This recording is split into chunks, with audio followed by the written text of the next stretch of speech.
All right. Shalom, shalom.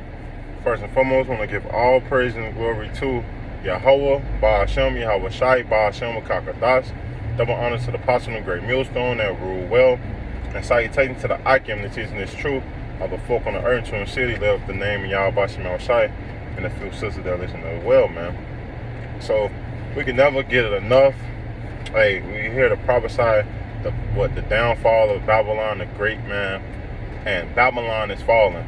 But with me saying that, I want to go into a lesson, basically, in transit, because I'm on my way to the job. Basically, don't be discouraged.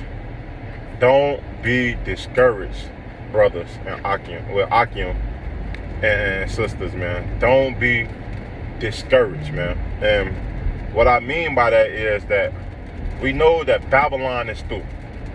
It's evident, man. We know that we just waiting on prophecy to fold itself.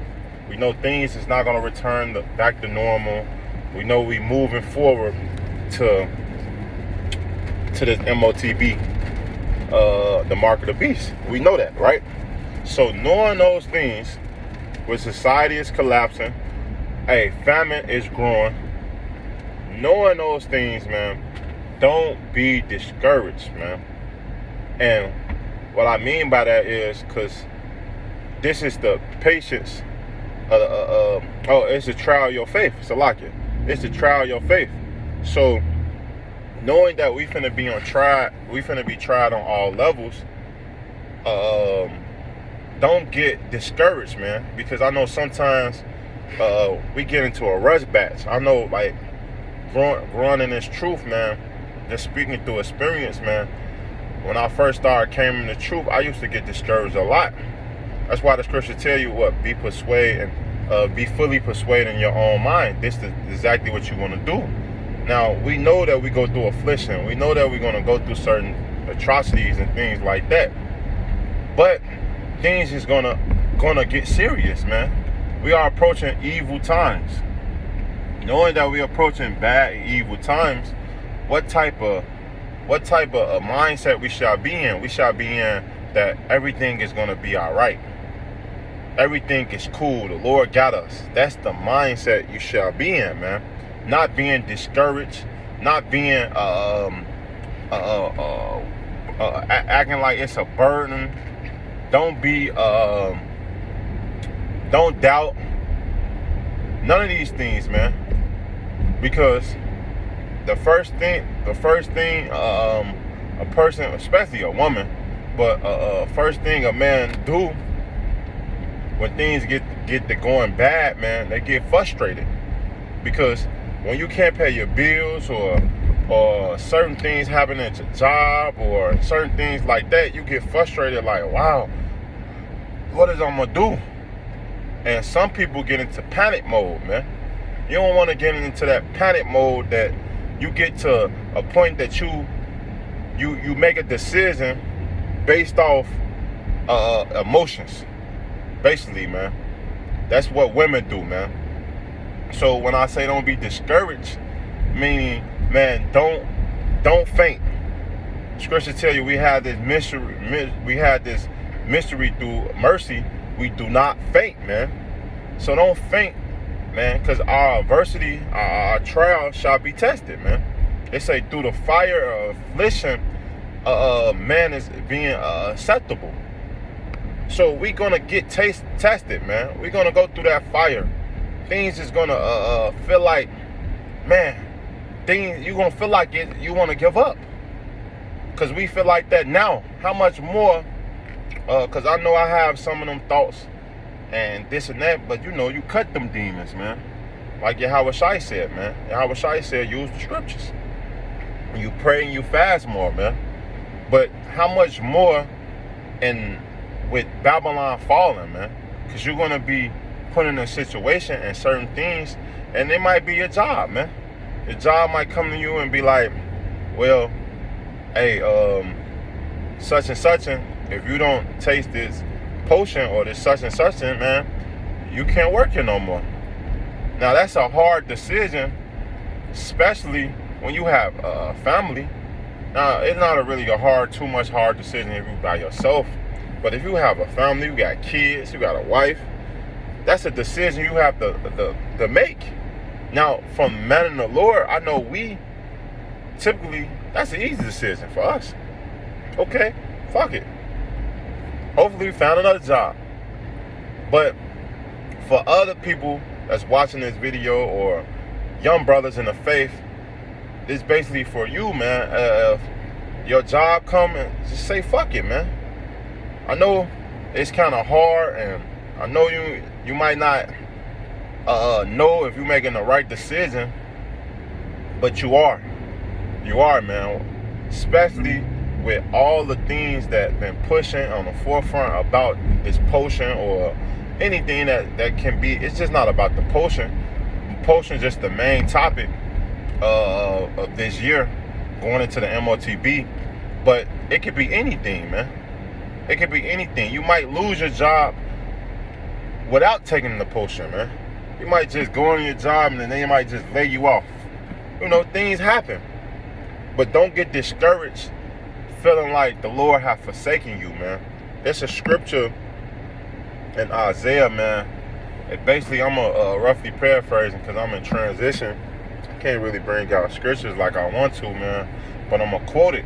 It say, a woman may forget her child, suckling child, but Yahweh will never forget Israel.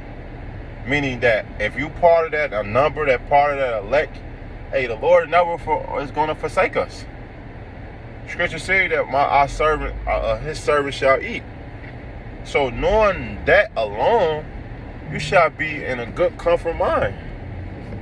A great comfort mind. Damn, a great comfort mind, man. Because the Lord got us. The Lord is going to come through on all levels, man. And of course we know the Lord is faithful. So you don't worry about those things anyway, but sometimes them demons and them thoughts come abroad, man. And you are put in situations that you like, what I'm gonna do, or how I'm gonna do this and how I'm gonna do that. And basically that's when you lean on the Lord even more. That's when you knuckle down, you trust in the Lord even more, man. That's when you pray more, you fast more. Hey, you call upon the Lord even more, man. So, because the Lord hears. You think the Lord is gonna just keep allowing you praying or you fasting or anything that you're doing, sacrificing to the Lord, and He's gonna have it unheard? Hey, that's against the scripture. It tell you in Matthew's, the 7th chapter, man, if my son was hungry, do I cast a serpent in front of him? If my son, roughly paraphrasing, remember, man, you can read it on your own, man, but say ask and you shall receive. But also it tell you that if my servant or my child wanted clothes, do I cast a stone in front of them? So, roughly paraphrasing, man. So the Lord is not unrighteous that He's not hearing our prayers. That He's gonna just be like, well, the nigga's just gonna keep on praying to me, and I'm just ignoring them. No, the Lord hears those things. He's well pleased with those things, man. He want us to call upon Him more, because knowing that we need His help is acknowledge Him that we can't do these things on our own. Knowing that we're not proudful, knowing that that's not the spirit that we come in. We come in that humble, humility spirit, asking for help, man. Because a proudful person believes that he can do it on his own. He don't need help. But that's not the mindset that you should have. You should have that mindset that, man, Babu Gusha, Lord, help me in this or help me in that. And I don't care if you up. Hey, because some people get complacent to a point that they feel like they comfortable, that they don't need to do this no more. They don't need to do that no more. And you get results for certain things, and you be like, oh, okay. But no, stick with it. you will start seeing yourself transform even more, especially your mind, man. So that's just a quick lesson through the power of Yahweh Shema Shai. Don't be discouraged, man. Hey, that's why the scripture tell you in Ephesians, be strong in the Lord, man. How do we be strong in the Lord? Building ourselves up in his faith, reading, praying, and ultimately being around the brothers, man. Ultimately, man. Because being around the brothers is what's gonna make us whole, man. Hey, going through what we going through, knowing that a brother is going through the same thing is comfort, man. And just knowing that I can have your back, man. Hey, there's plenty of times I can count on my hand that, man, I was in a jam. I was frustrated. You know how many times the brotherhood came through? And that's what the Lord set the brotherhood for, man. And that's beautiful, man. Call out Yahweh Shema Shai, man, because if we didn't have those things, what would we do? We'd be messed up, man. We'd be really fucked up. We'd be discouraged, man. In our mind, making decisions that we're not supposed to be making, man. So, with that, I hope this lesson will edify, man. Don't be discouraged, man, especially with the times that we coming, the times we approaching, and things about to wrap up fast, and Esau's gonna come down with great wrath. Just remember the Lord got us in all things, man. He said he's with us always, even in the end of the earth, man. So with that, I want to give all praise and glory to Yahweh, Ba'ashem, Yahweh Shai, Ba'ashem, Kakadash. That honors to the apostle of the great millstone that rule well. And salutations to the Akim, the teaching is true of the fork on the earth, Trinity City, man. Until next time, I want to say Shalom and a ball, man.